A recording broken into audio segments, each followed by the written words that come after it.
If you're learning French and you'd like to have in mind clearly how to conjugate to do or to make in French, faire, I'm going to show you a simple and quick way to print faire in your mind.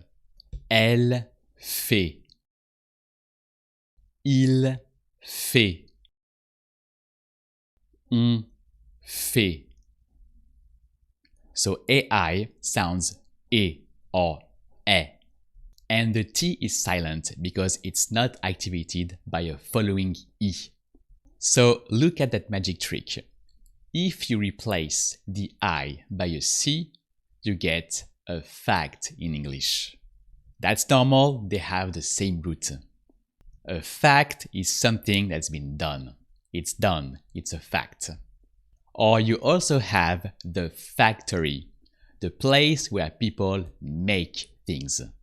Computers, tractors, smartphones.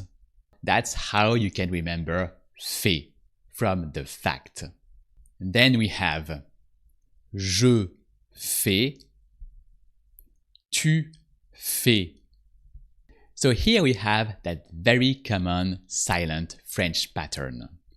S, S, T or S, S, T, T, T. That's a classic in French.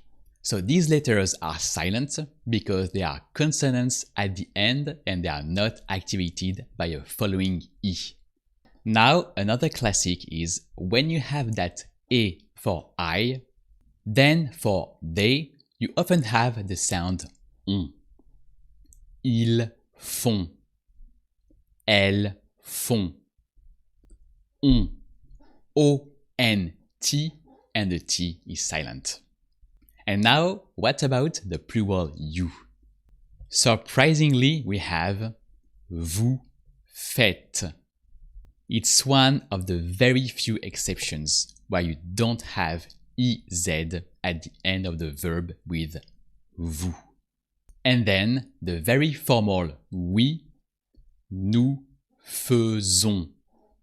This one is also an exception because AI sounds E only with nous.